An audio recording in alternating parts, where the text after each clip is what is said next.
Nah, pasti di instalasi rumah teman-teman itu untuk keluaran KWH meternya ada yang hanya dua kabel saja. Contohnya kabel fasa dan kabel netral saja. Nah, bagi teman-teman yang kondisinya seperti ini, silahkan komentar di bawah ya. Siapa aja nih yang posisinya KWH meternya keluarannya hanya dua kabel saja. Nah, di sini saya akan jelaskan teman-teman, apa sih kerugian dari kita hanya keluar dua kabel saja, atau solusi jika kita hanya menggunakan dua kabel keluaran dari KWH meter. Nah, jadi teman-teman seperti ini. Jadi idealnya instalasi rumah kita, yaitu keluaran KWH itu ada 3 kabel teman-teman, yaitu fasa, netral, dan grounding. Sebenarnya untuk pemasangan ini saya sudah bahas di video sebelumnya ya. Tetapi di sini saya akan lebih detail lagi bagaimana solusi jika kita memakai dua kabel. Oke. Nah, di sini saya akan coba jelaskan sesuai fakta di lapangan saja ya. Jadi banyak yang menyebutkan bahwa jika kita memakai grounding di instalasi rumah itu menyebabkan boros listrik.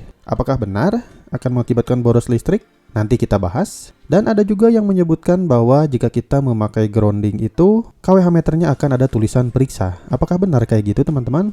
Oke, mari kita bahas. Jadi di sini saya akan contohkan teman-teman. Contohkannya sangat sederhana sekali, yaitu keluaran dari KWH meter ada 3 buah kabel yang masuk ke instalasi rumah.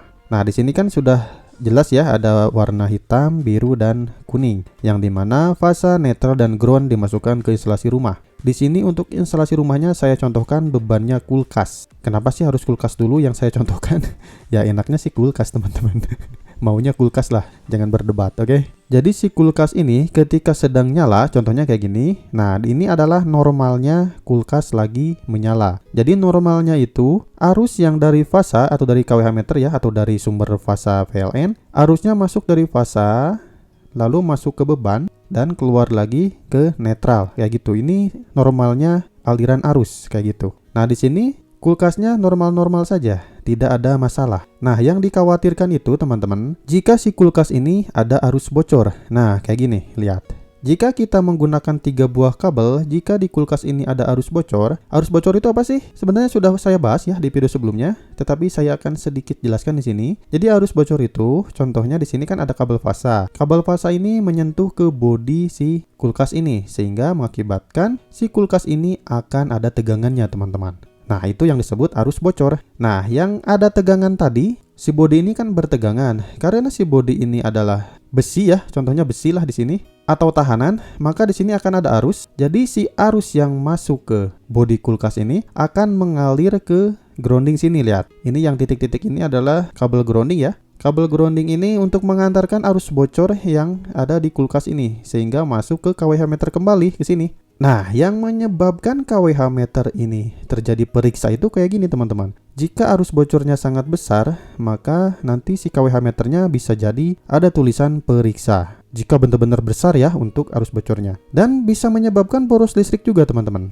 Kenapa bisa menyebabkan boros listrik juga? Karena di sini arus yang seharusnya normal-normal saja, yang dari fasa masuk ke kulkas lalu balik lagi ke netral, ini ada arus bocor yang mengalir ke ground sini. Nah, jadi kalau si KWH meter ini tidak mendeteksi periksa, maka akan terjadi boros listrik teman-teman. Kayak gitu. Sebelum keluar periksa, biasanya di sini lampu kuningnya menyala secara cepat biasanya. Menyala secara cepat dulu, lalu nanti akan ada tulisan periksa. Maka dari itu, nanti instalasi rumahnya mati teman-teman, tidak bisa digunakan. Sebenarnya untuk grounding yang masuk ke KWH meter ini adalah untuk proteksi jika terjadi arus bocor, kayak gitu. Maka dari itu jika tidak memakai grounding ya rugi teman-teman. Tidak ada untuk indikasi yang arus bocor dari beban, kayak gitu. Nah, grounding di sini kan fungsinya untuk mendeteksi arus bocor yang ada di instalasi rumah. Jika si KWH meter ini belum mendeteksi periksa, maka si kulkas ini akan tetap bertegangan teman-teman. Jika kulkas ini tetap bertegangan, walaupun di sini sudah ada arus yang ngalir ke ground, maksudnya ground ini adalah ground ke KWH ya, bukan ke tanah. Jadi ketika kita megang si kulkas ini, ya akan tersetrum teman-teman. Kenapa kesetrum? Karena si KWH meter ini belum mendeteksi periksa, tetapi hanya mendeteksi biasanya kuning-kuning di sini menyala secara cepat kayak gitu. Maka di sini akan tetap bahaya teman-teman jika kita tidak menggabungkannya ke tanah. Nah, solusinya kayak gimana supaya tidak terjadi kayak gini? Contohnya harus kayak gini teman-teman. Nah, ini adalah idealnya pemasangan KWH meter dan instalasi rumah. Ada yang digabungkan ke tanah, dan ada juga yang dimasukkan ke kWh meter. Jadi di sini saya contohkan jika arus fasa yang masuk ke kulkas ini ya dan mengalir lagi masuk ke netral, dan jika si kulkasnya ini ada arus bocor, maka arus bocor tersebut akan dibuang ke tanah. Selain dibuang ke tanah, dia akan masuk ke kWh meter, sehingga nanti kWh meternya akan mendeteksi adanya arus bocor dengan menandakan di sini ada lampu kuning menyala secara cepat, atau ujung-ujungnya jika sangat besar sekali arus bocornya akan terjadi periksa di instalasi rumah kita atau di kWh meter ini. Dan jika sudah ada tulisan periksa, biasanya akan mati untuk instalasi rumahnya, tidak bisa digunakan teman-teman, harus di clear temper lagi biasanya ya. Teman-teman pasti sudah mengalaminya.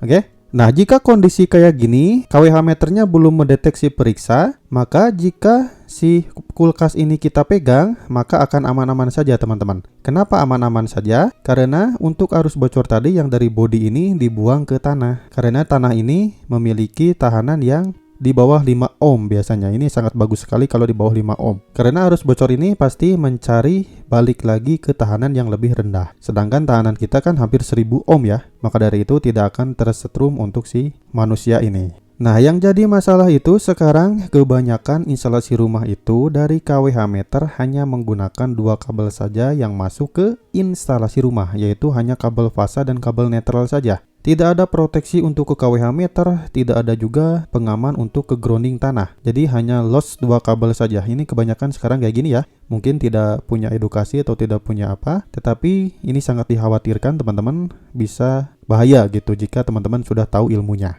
Nah, bagaimana solusinya jika kita ingin menambahkan pengamannya supaya rumah kita lebih safety lagi jika ada arus bocor di instalasi rumah? Kita bisa menambahkan ELCB dan menambahkan kabel grounding langsung ke tanah. Jadi tidak perlu langsung masuk ke kWh meter. Kita hanya perlu menambahkan ELCB saja dan menambahkan kabel grounding dari stop kontak ya, dimasukkan langsung ke tanah. Nah, ini sudah sangat safety sekali teman-teman. Karena pemasangan kayak gini tuh seperti di luar negeri ya. Seperti contohnya di Malaysia, kebanyakan pemasangannya seperti ini, yaitu menambahkan ELCB dan menambahkan ground langsung ke tanah tanpa langsung dimasukkan ke kWh meter. Jadi, saya contohkan di sini jika kita memakai ELCB dan memakai grounding. Jadi jika ada arus bocor di sini, nah di sini contohkan arus bocor nih. Arus bocor ini kan langsung mengalir ke tanah, tetapi tidak ada proteksi ke kWh. Nah, tidak ada proteksi ke kWh itu langsung diproteksi oleh ELCB ini teman-teman. Karena jika terjadi arus bocor di instalasi rumah, terjadi perbedaan arus antara arus masuk dan arus keluar.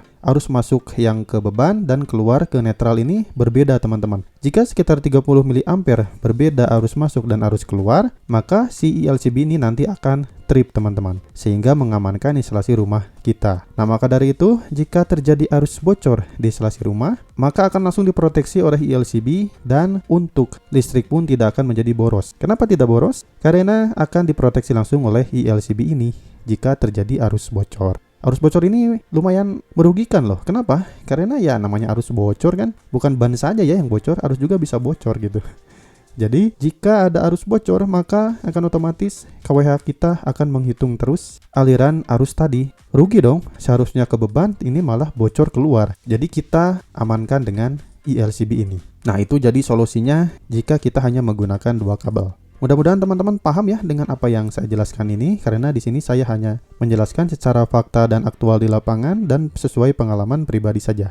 Jika teman-teman mempunyai pengalaman lain, silahkan saja komentar di bawah, kasih saran buat yang belum mengetahui apa itu grounding. Oke? Terima kasih, mudah-mudahan bermanfaat. Ditunggu untuk video saya yang selanjutnya.